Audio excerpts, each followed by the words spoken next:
Most of my books are now available as audiobooks. Go to maniacondtheloose.com/audiobooks. A maniac on the loose.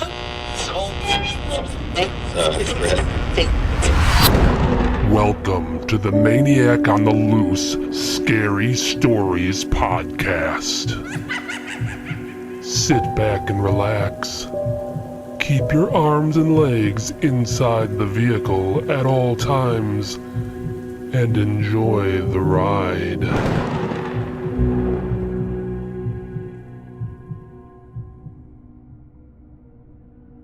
Love Triangle of Terror. Carrie. I loved being an assistant to the head hairdresser at Coffin's View Cut and Curl. I was learning so much. Maggie, the head hairdresser, said I was so good I'd be running my own station in just a few weeks. I was on cloud 9. There was only one problem. "Don't look now, Carrie, but I think your boyfriend is back." I turned my head and was appalled to see Johnny Harker, the creepiest guy I knew, peeking in through the front window watching me. He ducked out of sight the second our eyes met.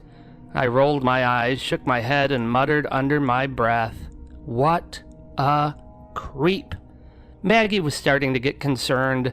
At first, he'd been peeping through the window once a week, then a few days a week. Now it was every single day, sometimes multiple times a day. "Carrie, next time I see Chief Black, I'm going to ask him to have a stern talk with that young man." I nodded. "That sounds like a good idea. I'm sorry, Maggie, for the trouble." She cut me off, quick. "Don't you be sorry, girl. You didn't do anything other than be cute. Long, natural, dark red hair like yours is going to turn some heads, and some of those heads will belong to the occasional crazy man. Welcome to my world." I laughed despite myself and finished my final duties for the night. It was finally quitting time. I said goodbye to the girl, stepped outside into the heart of the town triangle, and paused just beyond the door. I looked both ways to make sure Johnny Harker wasn't lurking anywhere in sight. There was no sign of him, for now. I let out a breath I hadn't realized I was holding and started toward home. I wasn't in a hurry to get home. My parents were both still at work, and I hated being alone in the house, so I planned to make a few stops along the way. My first stop was the Coffin's View Diner. I was dying for a bleeding beet shake. As usual, the place was packed, booze full, counter stools taken, and the air thick with grease and chatter. I waved down Tina. She'd worked there as long as I could remember. "Tina, can you get me a bleeding beet shake to go, please?" She smiled and pointed right at me like a finger gun and mouthed the words, "On it." As I waited, I gazed around at the mass of people chatting, laughing, and stuffing their faces. I've always been a big-time people watcher. To me, the world's kind of a living zoo, never boring, always worth looking at. My breath caught when I saw him. Johnny Harker, hunkered low behind the counter crowd, peering through gaps between their heads. Those creepy dark blue eyes were locked right on me. He didn't seem to realize I'd spotted him. Usually he'd duck away the second our gazes met. Either that, or he was getting bolder, which wouldn't be good at all. "Bleeding beet shake?" I nearly jumped out of my skin when Tina hollered and shoved the to-go cup in front of my face. The thick red liquid sloshed around against the lid. I pressed a hand to my chest, exhaled slowly, then grabbed the shake and paid her. Once my change was pocketed, I looked back to where Johnny had been. Gone, like he'd never been there. Again, I checked the sidewalks both ways, making sure the coast was clear before I stepped out. I found myself constantly glancing over my shoulder as I walked down Vane Street, careful not to get too close to any alleyways or dark nooks where he could be hiding. This was no way to live. I needed cheering up, and nothing made me smile bigger than playing with puppies at the local pet store after dark pet parlor just a few buildings down. I hurried inside and made a beeline for the puppy pen right in the center of the store, designed so anyone could step in, pet, and play with them. I scooped up the fattest, shaggiest little guy and buried my face in his soft fur, giving him a big hug. He wriggled and licked my cheek, tail thumping like crazy. For a minute, everything felt okay. "Hi, Carrie. Gonna buy a puppy today?" I looked up to see the store owner, Chester, a slender man in his 40s with thin, light brown hair parted in the middle and feathered back. He was a cheerful soul who fit right in with this joyous place. "Not today, Chester. I just needed a smile." "Well, you came to the right place for that. Give me a holler if you need anything." Chester disappeared into the back room as I picked up the cutest little dachshund puppy. His tail, wagging a mile a minute, was longer than his entire wiener dog body. The pup started licking my face relentlessly. I threw my head back, laughing, then froze. It was Johnny Harker again, standing behind the dog food bags, watching me. His hand was down by his waist, moving back and forth vigorously. Wait, was he masturbating? Sickened, I set the puppy down gently and tried to step out of the pen. My foot caught the ledge. I tripped hard and hit the floor with a thud. Chester must have heard it. He bolted out of the back room. "Carrie, are you okay?" He hurried over, helped me up, then paused, studying my face. "You look scared to death. What happened?" I pointed toward the dog food aisle and tried to speak, but my words came out a garbled mess. He was over there. It was him." Chester jogged to the aisle, scanned left and right, then turned back to me with a shrug. "I don't see anyone." I thanked Chester for helping me up and apologized for the trouble before slipping out of the store. This was getting too creepy for my blood. The police station was just a block away. I was going straight there to tell them everything, what Johnny had been doing, how he'd followed me here, what I'd just seen. No more brushing it off. My heart was still hammering as I stepped onto the sidewalk, scanning every direction before I started walking. As I walked down the sidewalk, I glanced over at the long line of people waiting for the church bus to Gouldsboro. Coffin's View didn't have a single church, so everyone who wanted church service had to head to the neighboring town. Most drove themselves, but the buses ran twice a day and were always packed, usually more people in line than seats. I gawked at the crowd as I passed, and I shouldn't have been surprised to spot Johnny Harker at the very end. He wasn't there for a ride. He was just blending in, hoping I wouldn't notice him tailing me. His black hair was slicked back tight. Those oddly large eyes, like some kind of a bug, stared out from under heavy brows. His mouth hung open as always, a classic mouth breather. Johnny was a little bigger than average, not quite pudgy, more soft-bodied, like something didn't quite fit right. Our eyes locked. No mistaking it, I'd spotted him and he knew it. Instead of ducking away, he flashed the dopiest grin imaginable and spoke in that weird, creepy, goofy voice of his. "You're gonna be mine, Carrie." "Leave me alone, you creep." I picked up my pace as I passed the line. A quick glance over my shoulder. Johnny had stepped out and was matching my speed. I broke into a jog. He did too. Then I saw him fumble a small bottle from his pocket along with a rag. As he ran, he pressed the rag to the bottle's open mouth, soaking it dark. What the hell did he plan to do with that? Nothing good.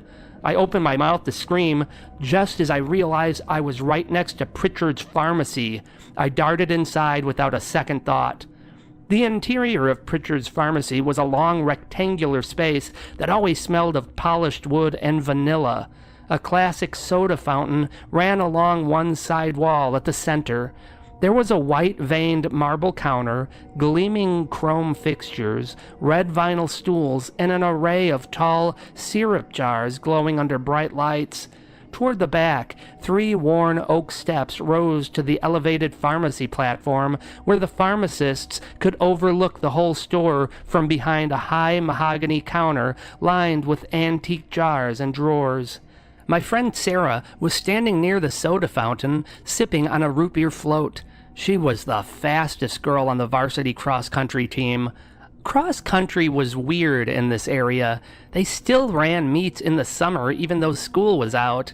I didn't get it, but I wasn't on the team, so whatever. Sarah turned the second I burst in. Are you okay, Carrie? Johnny Harker is chasing me. We both spun toward the front window at the same time. There he was, Johnny, face pressed to the glass, peering in. Sarah moved like a blur, shoved the door open hard, and screamed after him as he bolted. Stay away from Carrie, creepo! For the first time that day, my shoulders dropped. He was finally gone. Thanks, Sarah. Sarah didn't respond. She just plopped onto one of the red vinyl stools and hunched over the marble counter, looking uncharacteristically glum. It wasn't like her at all. She was usually cheerful and cracking jokes.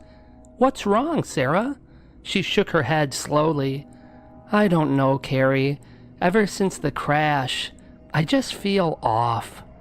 Not long ago, the school bus carrying the cross-country team narrowly avoided a head-on-head collision. Everyone on the bus was fine, but the driver of the other vehicle died. Hi, Carrie. I turned, beaming when I heard the nasally voice of my friend Stuart. He was up on the pharmacy platform helping Mr. Pritchard with a prescription. Hey there, Stuart. I watched him finish up, wrapping bottles and chatting with the pharmacist. I'd really fallen for him. Curly red hair, freckles everywhere, those thick glasses that somehow made him look even sweeter. I nudged Sarah. Isn't Stuart cute? She stared up at him for a second, then back at me, brow furrowed. That Stuart? He's kind of a nerd, don't you think? Yeah, but he's my kind of nerd. When I saw Stuart heading our direction, I panicked a little. I sat up straight and wiped any trace of admiration off my face. Stuart had no idea I liked him, and I wanted to keep it that way, at least for now. Sarah, don't you dare say anything to him about me calling him cute. Sure.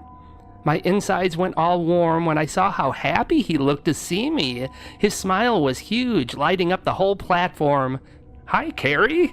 Then the smile vanished. He cleared his throat and his voice dropped to flat monotone. Yeah, hi, Carrie. How are you? I kept my own face carefully neutral, giving nothing away. I'm fine, thank you. Sarah jumped in, thank God, because my stomach was a riot of butterflies and I had zero idea what to say next. Tell Stuart how Johnny's been following you. Stuart's eyebrows shot up. Johnny Harker? Is he bothering you?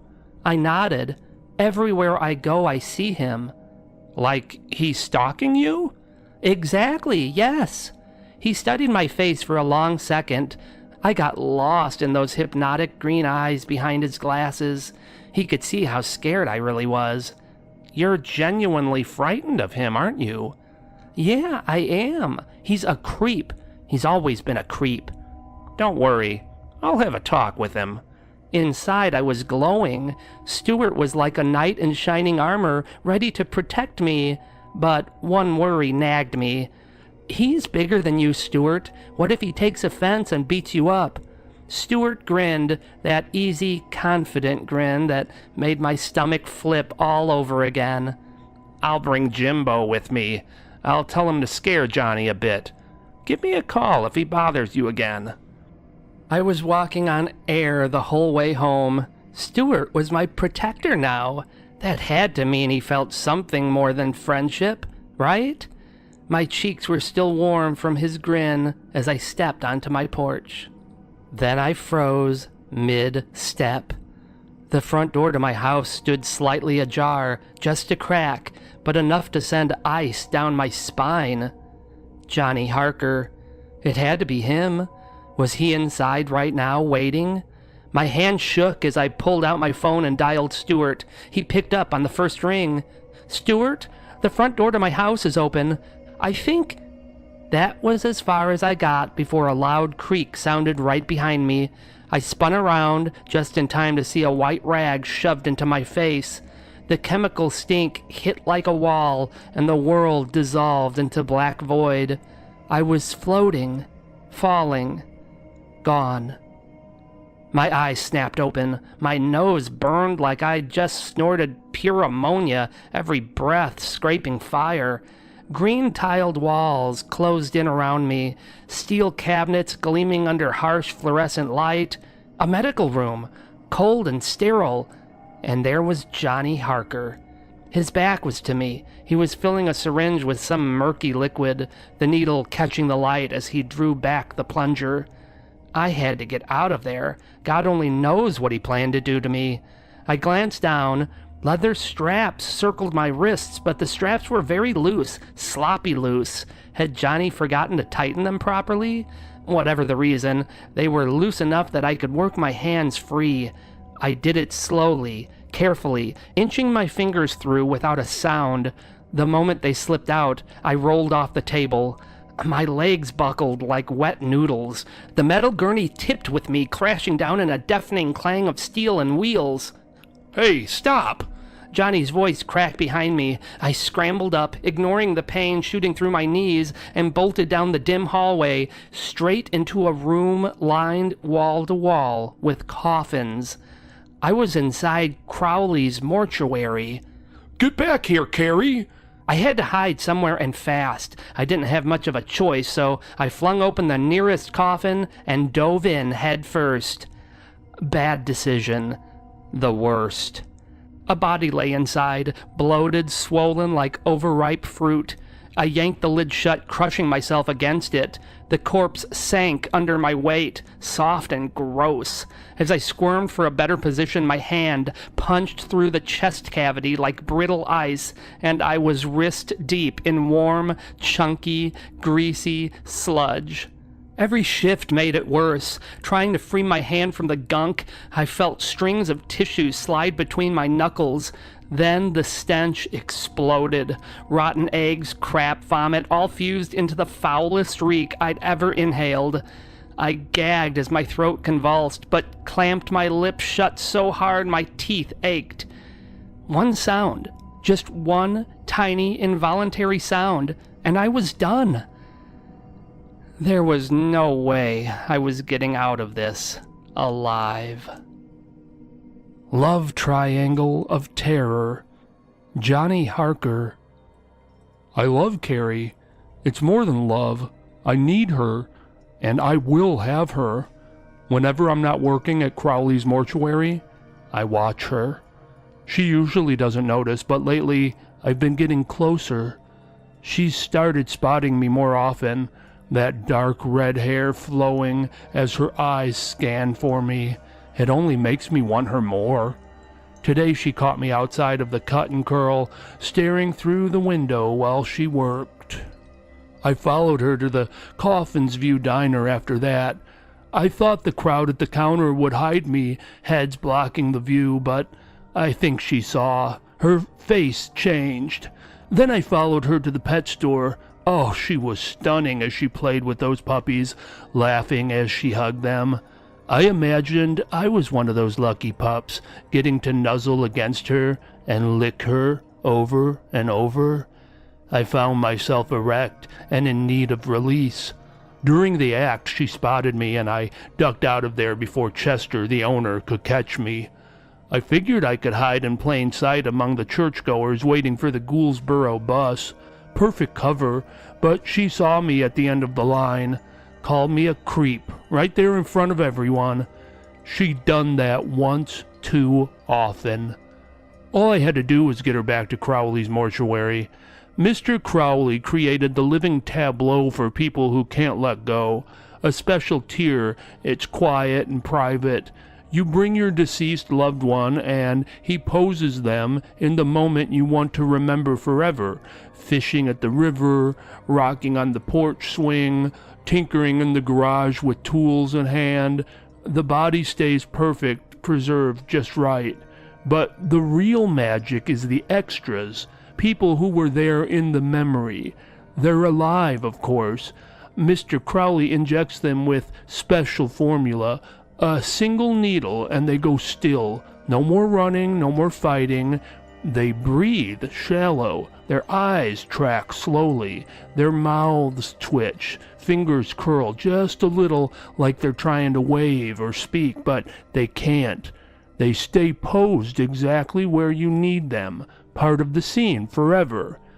Up until now, the extras have only been for the tableau, supporting pieces to make the memory complete. But I got to thinking, what if I used the formula on Carrie? She couldn't run anymore, couldn't call me a creep, couldn't scream or fight, but she'd still be alive, breathing, eyes moving around, mouth opening a little like she's trying to speak my name, and I could keep her with me for the rest of my life. Our life. I could sit beside her, kiss her whenever the mood struck, soft at first, then deeper, lick the salt from her skin, enter her whenever I wanted. She'd feel every second of it, every touch, every thrust. She'd be awake inside there, knowing it was me, knowing I was the one who chose to keep her perfect and close. That was the way. My plan was simple. I'd sneak into her house and hide around the corner. When she stepped inside, I'd pop out, press the chloroform rag over her face, and bring her back to the mortuary for the transformation. I would have made a terrible thief. I fumbled with the lock for what felt like forever. I studied hours of instructional videos on picking locks, and still my hands shook like a rookie's. When the tumblers finally clicked, I eased the door open, just in time to see her stepping on the porch.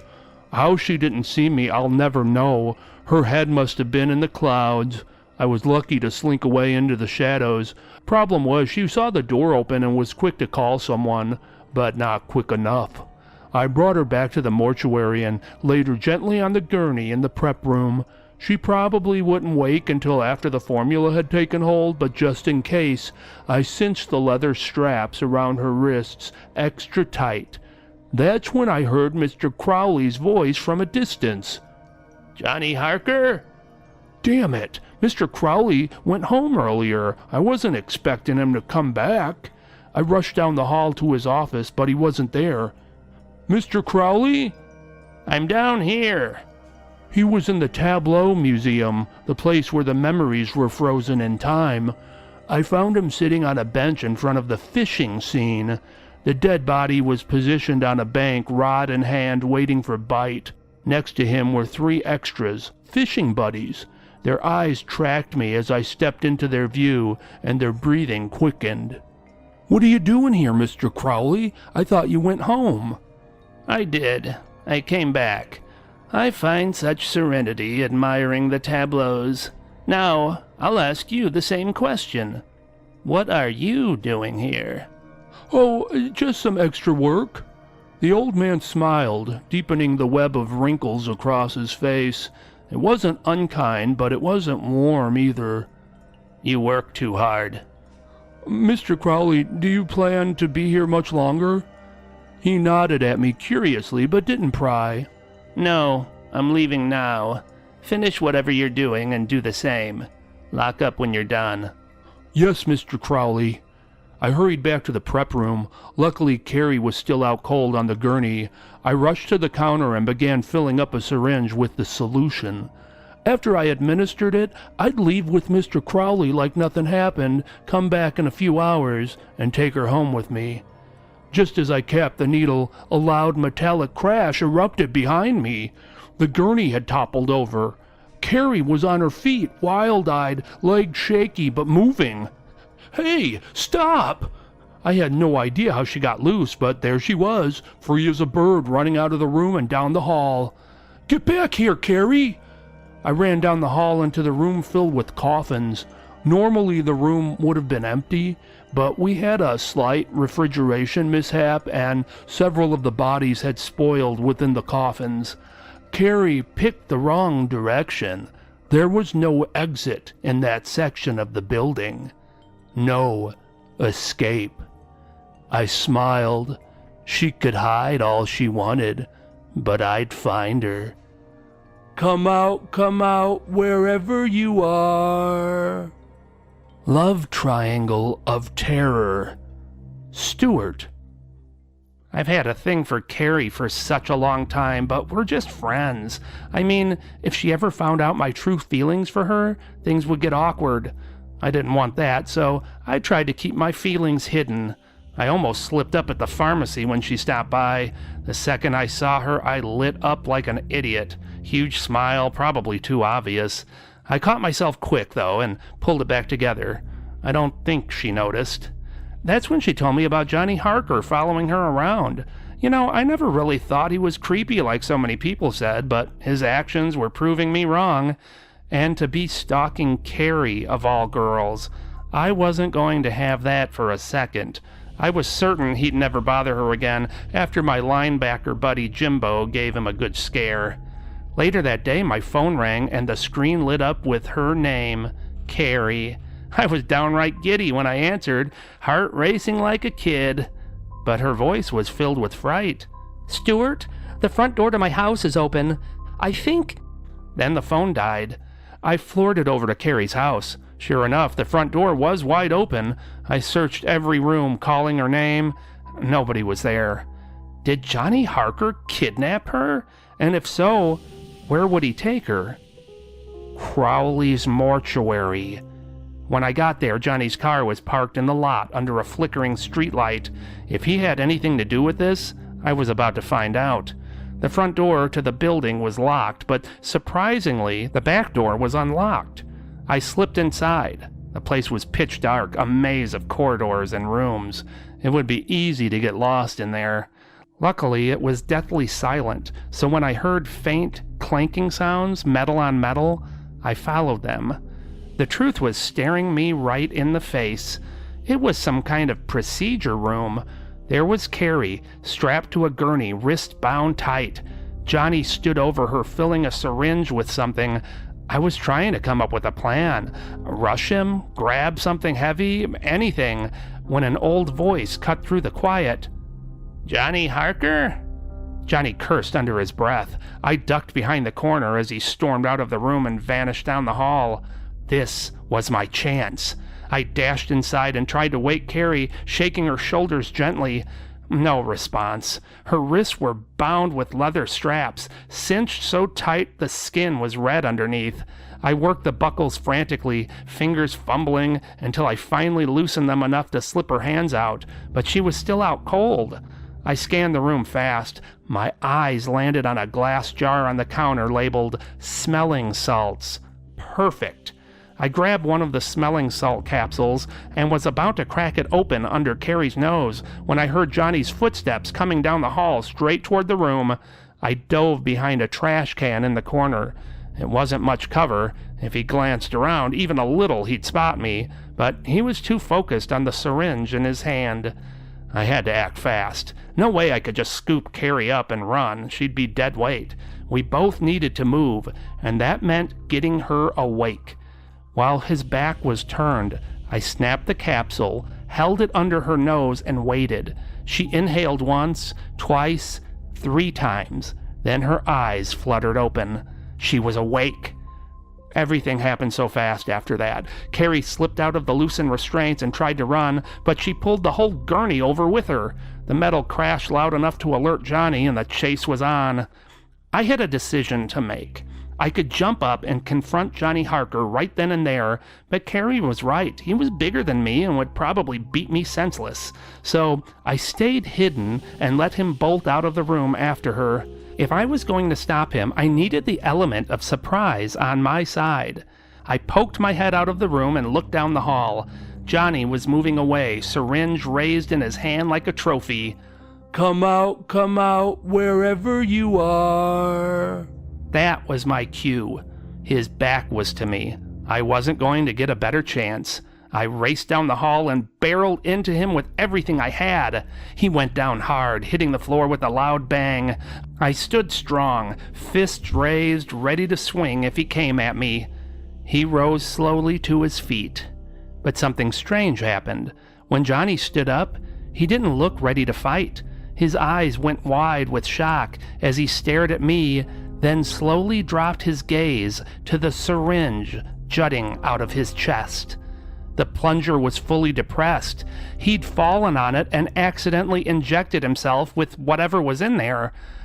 I don't know what that stuff was, but all of a sudden, Johnny stiffened like a statue and collapsed to the floor. "Johnny? What's all that racket?" It was Mr. Crowley's voice. I had to hide, fast. "Psst! Stuart! In here!" I scanned the room, heart hammering, trying to pinpoint where the whisper came from. Then I saw her. Carrie's beautiful face, pale and streaked with grime, peeking out from a crack in a slightly raised coffin lid. "Get in here with me, quick!" I hurried to the coffin, crawled inside, and pulled the lid shut behind me. It wasn't until then that I realized there was a dead body in there with us. I heard a loud crunch as the corpse collapsed under our combined weight. A hot geyser of muck erupted from it, splattering our faces, necks, and chests with long, stringy glop. The slime clung to my eyelashes, dripping down my cheeks. The fluid kept oozing out, slow and relentless, pooling underneath our bodies. "Johnny, what have you done?" I gently pushed the coffin lid open just a sliver, enough to see skinny old Mr. Crowley stooping beside Johnny Harker. He was patting Johnny's shoulder like a disappointed parent. "Don't worry, Johnny. I won't let you go to waste. You'll make a fine addition as an extra in the fishing scene." We stayed huddled in that filth-ridden coffin, barely breathing, until Mr. Crowley had strapped Johnny onto an oversized utility cart and rolled him away down the hall. The wheels squeaked faintly as they disappeared. Once the sound faded completely, I eased the lid open. Carrie and I both sat up and sucked in deep, lungfuls of fresh air, the stink of rot still clinging to our skin and clothes. Even covered in black-green slime, Carrie was as gorgeous as ever. The time for hiding my feelings was over. This might not be great timing, but Carrie, will you be my girlfriend? She smiled, that big, beautiful smile of hers, leaned in, and kissed me. I guess that was a yes. I know you like scary stories. Want to hear my latest scary stories, ad-free? Get some of my audiobooks. I have a bunch. It's a great way to support the show. Go to maniacontheloose.com/audiobooks.